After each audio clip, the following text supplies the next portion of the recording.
Imagine for a second that back in the day with the Prophet ﷺ, they had the concept of deplatforming somebody because you disagreed with their opinion. Let's play it out.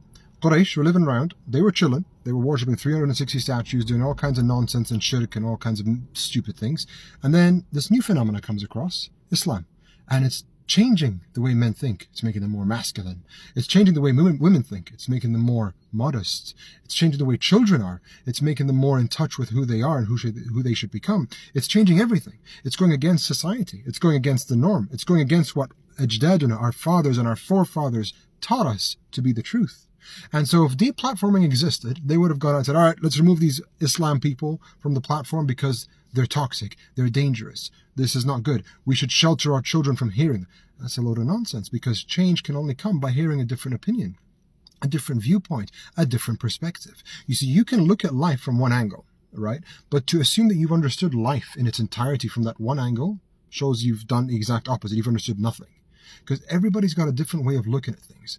And it takes intelligence and wisdom and courage and humility to say, wow, I absolutely know nothing. I know this much, maybe if that much. And there's so much more that I could understand and adopt in my life by listening to others, even if it's an opposing viewpoint.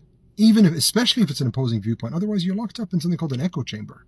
And the reason I talk about this is because the other day, my son, who's 7, was quoting Andrew Tate in something, because we make fun of, there's a quote and we make fun of it in the house. It's an inside joke. And he said it like we were just messing around. And a close family member got offended. And they were like, why is he saying this? Why does he know Andrew Tate? Why does he say this? And I was like, wait. I said, one thing at a time. Doesn't matter if he says it or not. It's nothing offensive. He was just it was like a famous quote and he just said it. So it's like, whatever. Second, why shouldn't he know who Andrew Tate is? Because you disagree with his opinions? That's fine. You have a right to. I don't agree. I agree with a lot of what he says, not everything, but a lot of what he says, because it aligns with Islamic teachings.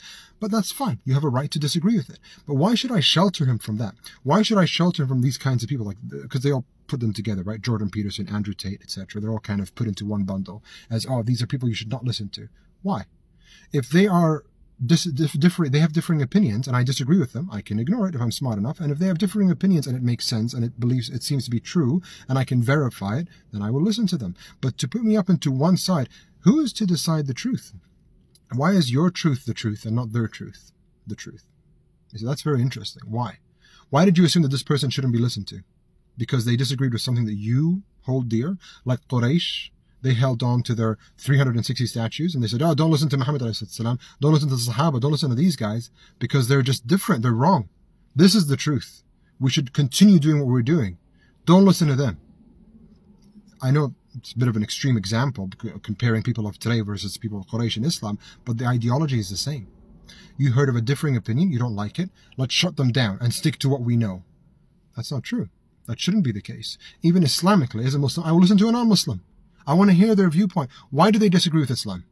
Right? And if I'm smart enough, and I hope that I am, I'm blessed enough with enough wisdom and humility, I can say, all right, let me understand why they disagree, and that will further my strength in the religion. Because I start to research, and I'll say, all right, that's why they disagree. I found the exact reason as to why they should agree, or they should accept Islam, and it's going to strengthen my faith even more.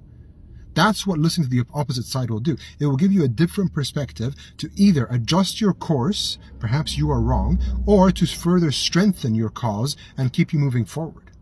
But we shouldn't shut people off, because reality isn't like that. You're not going to go around reality in the world when you grow up and say, oh, my whole life I never heard any opposing opinions. No one was ever rude or mean to me. But now when I go out, everybody calls me whatever, X, Y, Z. How come? So you're putting yourself in a shelter that's not real.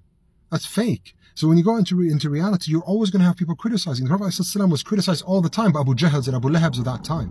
It's called awful things. And yet nobody called for the deplatforming of Abu Lahab. Nobody said, all right, let's get Abu Lahab off the stage. He's awful. We got to lock him up because we disagree with him. Now, of course we disagree with him. But does he have a right to say what he does? I think so. He has a right. It's wrong. It's what he's doing is terrible. He's going to go to hell for it. But does he innately have a right to speak his mind? Yes, he does. I think he does, yes. I don't agree with it. So then I'll just swipe and I'll ignore Abu Lahab and just go to the next thing, right? And that's how I see it. That's my viewpoint on this. So I don't know. I'm going to get a lot of comments on this one, I'm sure, but it's a very interesting, it's a much longer topic. So I made a bit of a longer video today, but there's a lot more to cover on this, but I just wanted to share an idea or two with you guys. Anyway, take care. Salam.